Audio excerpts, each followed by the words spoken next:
Hey guys, Tara here from Recovering Book Hoarder, and it is Saturday, which means it is time to chat and catch up on all things life, reading, and creative happening in my neck of the woods. So, first, some life updates. First of all, guys, we are having a heat wave in Pittsburgh. Like, oppressively hot. I can't even stand to be outside right now. Like walking, just a brief period of time, having to turn off your car and get back in within a couple minutes. It's just so ridiculously hot. I am ready for it to be fall, gotta be honest. And I'm ready for Starbucks to have out their fall stuff, like their fall collection, because I've been saving my Starbucks stars. For the first time ever, I have saved them with the goal of getting to the 400 so that I can buy something, like some kind of new coffee mug or something like that. And I don't love the ones out right now, and I really want a fall themed one. But my stars, some of them expire at the end of this month, so I really am gonna have to make a purchase at the end of this month. So fingers crossed that the fall products are released before my stars expire. I know what I'll get instead, but I really want the fall products. So anyway, drinking my coffee this week. Last week Cassidy treated. This week I treated. It's my tall blonde flat white, and it's so good. Even though it's hot, probably should have done the iced tea with a little bit of lemonade in it. So yeah, I have my fan on. I have my window open just for the light for taping, and oh, I can just feel it coming through. All right, anyway, I'm ready for sweater weather. I need sweater weather. All right, so last week, I told you guys that I was going to see a Dancing with the Stars show with my family. Not my family, my mom and my sister-in-law. And it was actually Val and Max Stripped Down, I think is what it was called. And it was at this place in Pittsburgh that I've never been, called, I think it was called the Carnegie Music Hall, and it was in Munn Hall. And for people not familiar with Pittsburgh, you know a little bit about Pittsburgh, Munn Hall is very close to, it is considered like downtown Pittsburgh, or very close suburb. Like, I'm trying to think how to explain this, because there's like a bunch of little towns within Pittsburgh. In any case, it's in Allegheny County, which is Pittsburgh's county. And it's close to, if anyone's ever heard of Kennywood, which is a pretty well-known amusement park, roller coaster capital of the world. And that's where it was. And this place was, I will not go back there again. Oh, it was old, and it was not air conditioned, and it was very hot, and let me tell you, it was smelling quite funky by the time we left there. And poor Max and Val and the two girls that were dancing with them, you could literally see the sweat just flying off of them. In their costumes, they had so many long sleeves, and every time they would put on layers, I'm like, I'm feeling oppressed with those layers that they were putting on. Please, I wish that they had different, they could have just gone without any shirts and we would have been okay. And they did go shirtless several times. So it was actually, despite the location, which I'm gonna put up here, I'll put a picture of what it is, because it's actually, so the hall is connected to a library, and then there's also, from what I understand, a swimming pool in this building as well, in the basement. Who knew? I didn't get to walk around the library at all because we got there like almost right whenever the show was about to start. And yeah, it would be a really cool location if they have redone their seats, because the seats were like those old wooden seats, and like they're like this instead of slanted like this. So I literally had to sit like this to see past the guy sitting in front of me, and I'm tall. I'm 5'11". So you can imagine how it was for my 5'2" sister-in-law, my 5'5" mother sitting next to me. I took the spot behind the tall guy, but it was painful. The show itself, though, was so good. And I really do love Max and Val, and, you know, they're brothers, and you really felt like you were getting to know them. There was like a storytelling aspect. It was funny. they're just the most amazing dancers. And so I had such a good time. And I only went because my mom wanted to go, and my mom does so much for me that if she asks me that she wants to go do something, I'm going to go. It doesn't matter if I really want to go or not. So I was like, eh. But I'm so happy I went because we had such a good time. So that's that. Oh, here's a picture of my mommy and me and my mommy and my sister-in-law, Maria. So I'm not going to keep saying I'm going to put up pictures as I'm talking. If I have pictures that go with what I'm talking about, I'm just go ahead and put them over here. That's why I kind of leave this area empty so I can fit the pictures in. Okay, so I have my calendar so I can refer back to everything I did this week. So I finished my cat puzzle, and that is by Buffalo brand, and I'm really I like Buffalo brand an awful lot. And this week, my plan is to start another puzzle. This one is by Masterpieces, which I have done this brand before also. So I'm gonna do, this one's called Farmer's Market. So this is the one I'm going to do this week coming up. It's another 750. And I like, you know, I do up to 2,000 pieces at this point, but the 750 is a really nice amount. It doesn't take up a ton of space and it goes pretty quickly. So this is on my list to do this week since I finished my other one.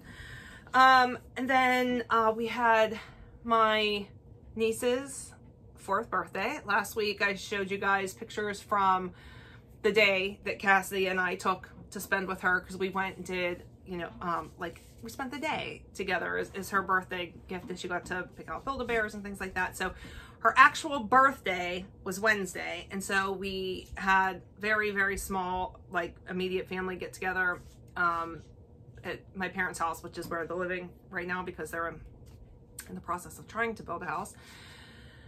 And it was really nice. Cassidy made her cake, and we had tacos, and she's such a sweetheart. Her and my little Livy, my nieces, they are just such sweethearts. And so it was really nice celebrating her birthday with her. And tomorrow, which is Sunday for me, is her actual birthday party. So 3 weeks in a row of talking about Ava's birthday.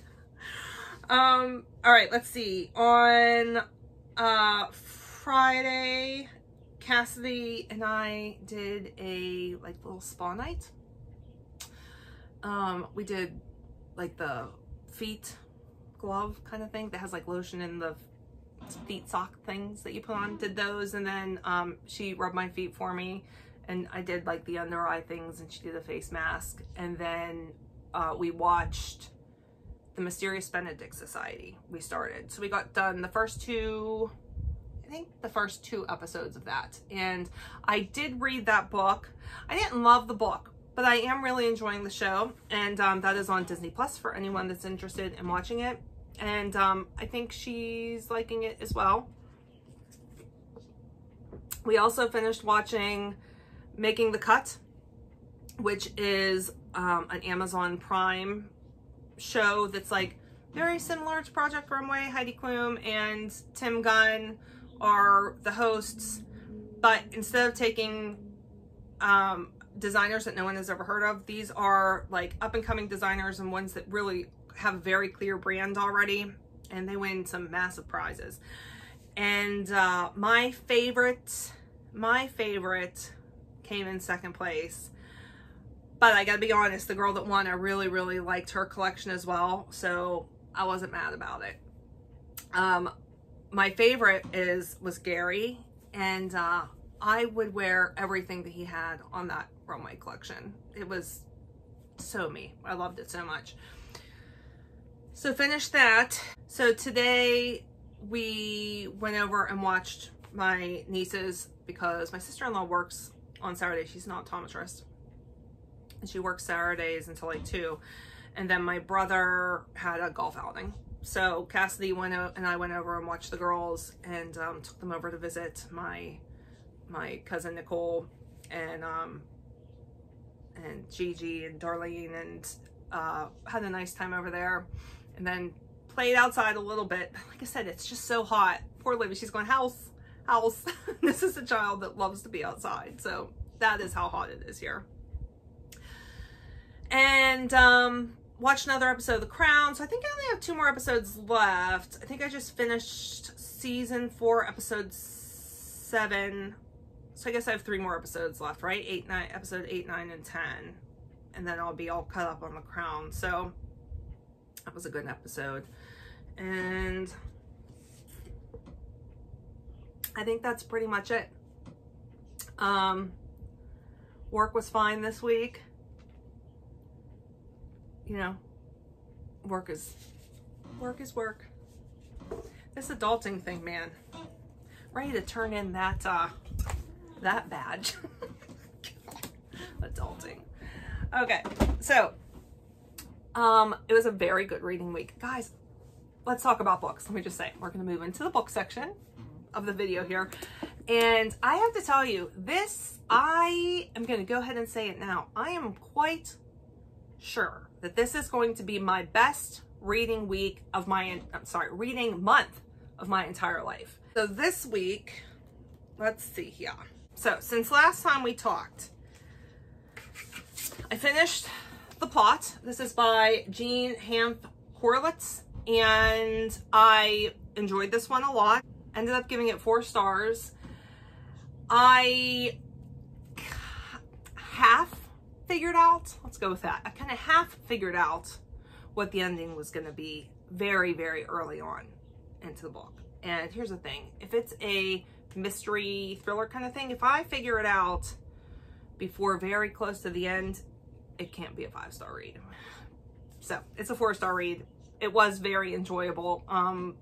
For anybody that doesn't know, this is about, so there's this guy, okay, he's a professor of an MFA program, very, very small MFA program, and this guy comes into it's a seminar, and very cocky. He's like, there's nothing that anybody here can do to help or hurt my book. I have a book that has the best plot known to man. And the professor's like, yeah, right, I've heard that like a million times. I was like, no, seriously. So he sits down with him, he explains the plot to him, and the professor's like, he's right. This has the potential to be the greatest novel of all time. So several years go by, and the professor's like, yeah, I wonder whatever happened to that book. He looks it up, and lo and behold, that student had died not long after that seminar, and so that nothing ever happened with the book. So he decides to take the structure of the book. He's the one that wrote it. He didn't like plagiarize or anything like that. He essentially took someone who died, their idea for the book, and wrote it. But he felt like he had done something wrong, and ultimately it comes back to bite him. And we'll leave it at that. It was different, very different, and like I said, it was enjoyable. Okay, then I read Prey by Michel Kriston. And this was a 3-star read. It was good. You know, he is just, there's 2 things. Number 1, he's so scientific for me. And like, when it comes to the physical sciences, like I'm out. So I enjoy his writing. I enjoy his themes. I enjoy his concepts, but he gets so much into the science of it. And maybe because I don't totally understand the science, because I just can't wrap this brain around it, I don't totally buy into the story sometimes. So that's kind of what happened with this. And I really am like a character kind of person. So if I don't like the characters, then I have a really hard time with the book. And I did not really like the characters in this book. So, yeah, that. So the science and the character is not my favorite, but the plot itself and the story was good. So it was a 3-star read, and I enjoyed reading it, which is, you know, says something. So this is about these microbots, microneutron, I can't even remember what they're called, but they end up going rogue and causing this virus of sorts. Let's go with that. Nanobots? This can bother me. I can't remember what they're called. And this guy has to go and find a way to kill them, stop them, and yeah, we'll just go with that. I think Michael Crichton is just too smart for me. I think that's what it boils down to. I think he's probably was a genius, and he's over my head. Okay, then I finished, let's see. I finished Final Girls by Riley Sager, and I wound up giving this 4 stars. I didn't necessarily see the twist coming in this one, which is good.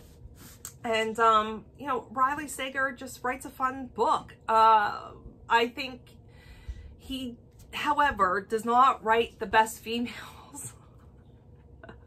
He is not gifted at writing a female character. It's like I say, there's just quirks to it that make you go, yeah, it's definitely a man. It was a man that wrote that, not a female. So, enjoyment level though, I did really enjoy it, just like all the other Riley Sager books, and I only have one more left after this. So in this one, you know, Final Girls are the girls that are left at the end of a massacre. They're the ones that didn't die for whatever reason. And in this book, there are 3 of them, and one of them they think has committed suicide, but it looks fishy. And so the other 2 get together, and that's all I'm gonna say. It's fun. And this one did come out before the Final Girls support group came out, which is another one I want to read. Grady Hendrix. Grady Hendrix. He's an author that is like, I sit and stew on him more and more. I like him more and more. So it's just the oddest. I have the oddest relationship with him. I have that one on hold at my library to listen to. All right, then I finished Triggers by Amber Leah and Wendy Speak. Exchanging Parents' Angry Reaction for Gentle Biblical Responses. This is a book I really needed, but it didn't quite deliver. I ended up giving it 3 stars, and I think it just didn't hit my needs right now. I thought it was going to be aimed more at teenagers, and it wasn't. It was not aimed at teenagers. I don't know. Like, I guess there's some stuff about teenagers in here, but it's really much more for like younger parents. So it was fine. I won't be keeping it. I'll be passing that on to somebody else that I think would appreciate it at this time in their life.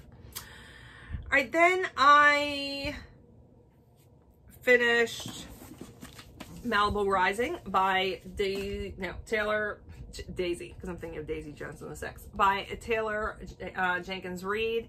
And I really, really enjoyed this. This ended up being 5 stars for me. I would classify this as a family saga, family drama. So it is about 4 siblings who have a very, very famous father. And for a while it's told in dual timeline, so you get the you get to see the relationship happen between the father and their mother. And then we end up leaving that dual timeline behind as the timelines converge. So it takes place in 1983, which was a lot of fun. It takes place in Malibu, a lot of beach, there's a big party, and I really loved these sibling relationships. So this was a hit.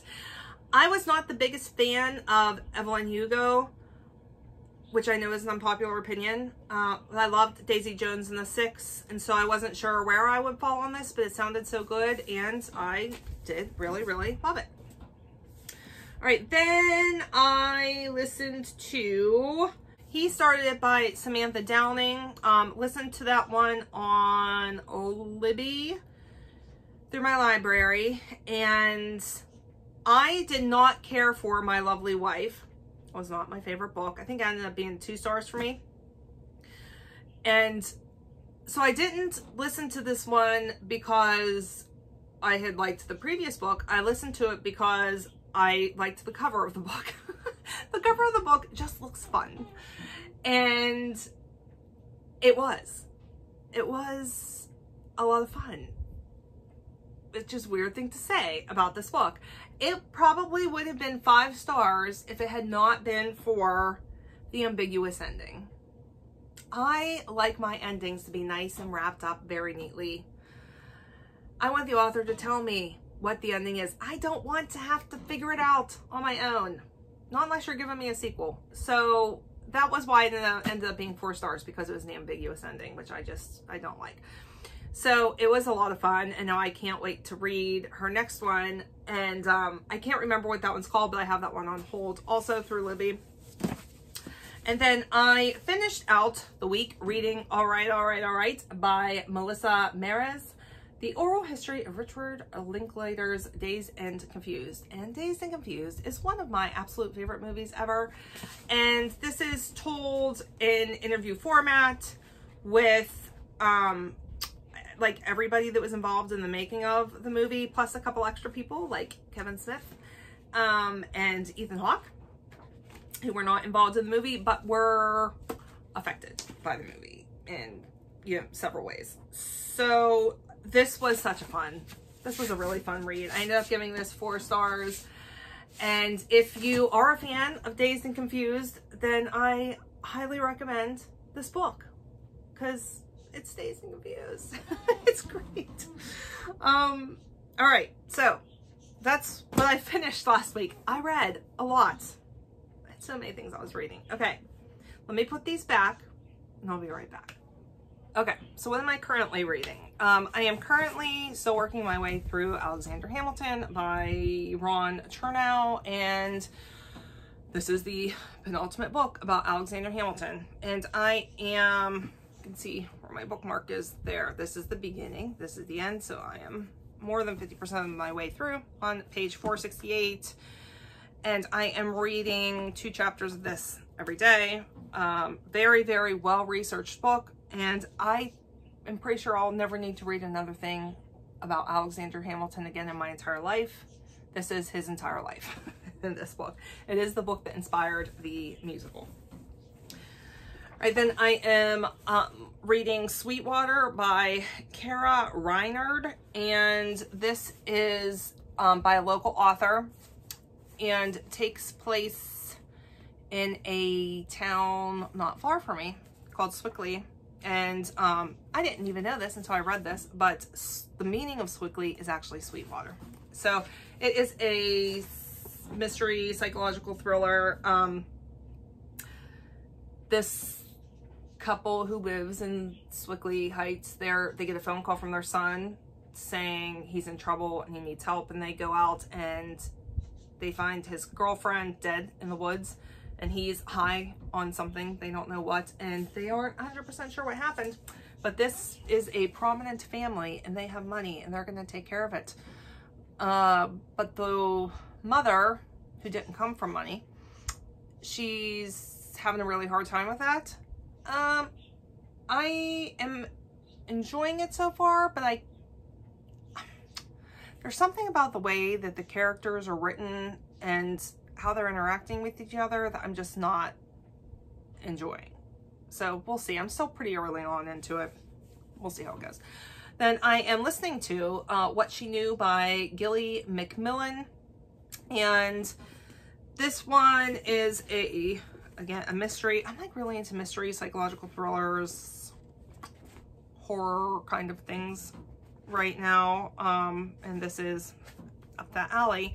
So in this one, it's there's a mother, the mom and dad are divorced, and she is in the woods with her son, that like must be near some kind of like playground. It must be some kind of like state park or something. Well, I want to say state park because it's in England. I don't know what they call them there, some kind of park.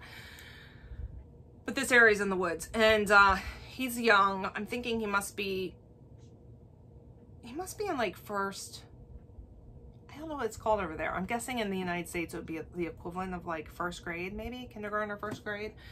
And he wants to run ahead of his mom to this rope swing, and she's conflicted about that. She ultimately ends up letting him do that. And when she gets to the rope swing, he's gone, like completely disappeared without a trace.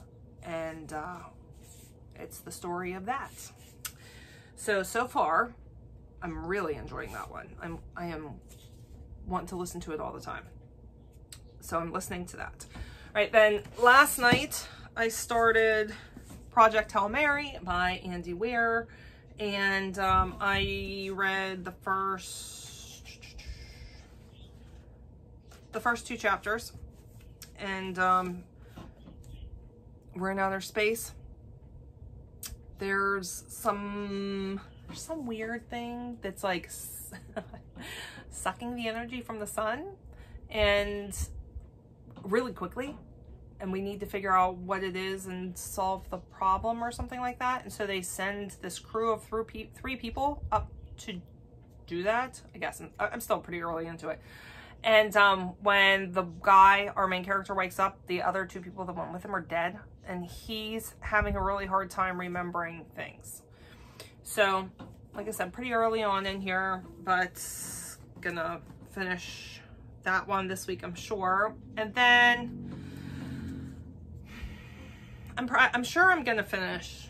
I'm gonna need to read something else too. So I think, if my reading week goes as well as this past week, then I'm probably going to also read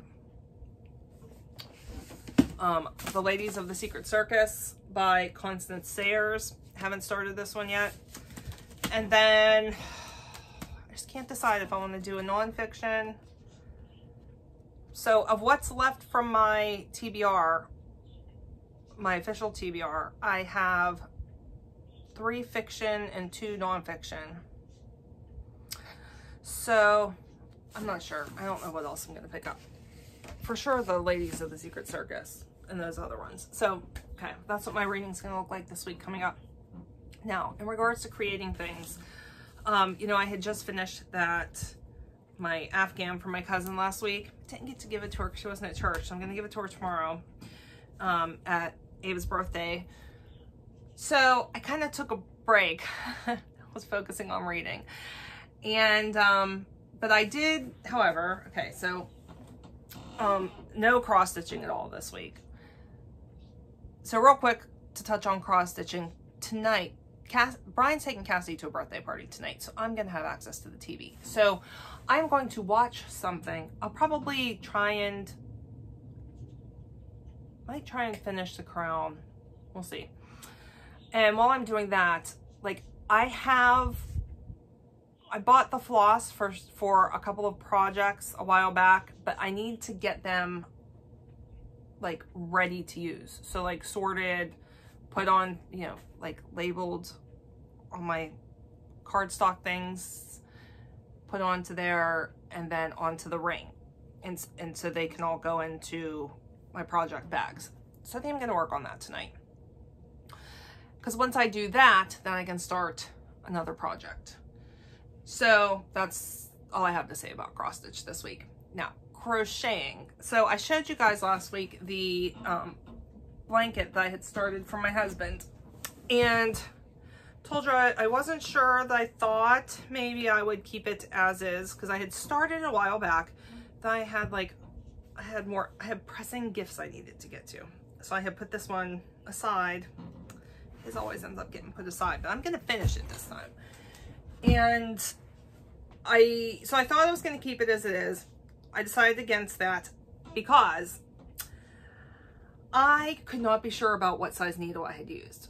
When I used the size N needle that the yarn itself calls for, it looked too big. It looked bigger than what I was doing. So I was like, just to play it safe, I'm going to take it out and start over. So I did take it out and start over, but I also then decided to change up the pattern. So, and I made it longer. So now it's really long. It's longer than my arms. Wide. So it's going to be nice and wide. Definitely will need to buy some more. So I did, this is number 6, this is 6 weight yarn. So it's pretty bulky, it's pretty thick. I did 151. I chained 151. And then I did 1 single crochet, 1 row of single crochet. Then I did 1 row of double crochet. Then I did 3 single crochet. I'm going to do double crochet, 1 double crochet, then 3 more single crochet, a double, and then a single, and then I'll switch to the other color, which is this color here. So this is Lion Brand Hometown, like I said, number 6, super bulky weight, calls for a size N crochet hook or size 13 knitting needle, and it's 100% acrylic, machine washable and dryable, which is nice. And this one is in the color Dallas Gray. But taking that apart, I had to ball up some yarn as I took it apart. So did that. It hurts my hands balling yarn. So that yarn didn't take as long to ball. But so, okay, so I got this started, not a whole lot, but some of it started. And then, because Cassie and I were out in the living room, we were watching that Mysterious Benedict Society, I was like, well, I might as well go ahead and ball up the other yarn I had gotten. So I typically buy yarn that's already caked, and so I don't have to do the rolling unless I'm pulling something apart. So for the mittens I'm doing, which are these mittens right here, are those not just the cutest granny mitts? This is by Sylvie, Damey, and I got this off of Etsy. If anybody's interested in the pattern, but I bought like expensive yarn to do these. It's by Juniper Moon Farms is the brand, Cumulus Dappled, and it is Israeli Mako cotton and a touch of nylon. So 94% cotton, 6% nylon, number 4 weight, and Bondi Beach is what it's called. But so I had to wrap that because it did not come as a cake, so I had to do the ball. And I didn't think through this very well. I should have, my cousin is the one that said I should have used my feet to hold it apart. I didn't do that. And so it got all barfed up, and it was just, it took me 2 hours to wrap this little ball. Shouldn't have taken 2 hours, but this is pretty, so pretty. It's gonna be so nice as these mittens, and it's so soft. So now that I have that rolled, I am hoping to get these started, possibly started this week also. So that's all I have for crochet, and that's all I have, period. That's it, guys. All right, that was my week. How was your week? Let me know what you guys were up to down in the comments. You want to talk books? Let's talk the books I've read. I'm telling you guys, really do think this is going to be my best reading month ever, my entire life. If you like this video, don't forget to give it a thumbs up. If you would like to see more from me, don't forget to hit that subscribe button. If you want to connect with me other places, anywhere I can be found on the interwebs is down in the description box, and I will catch up with you guys later. Bye.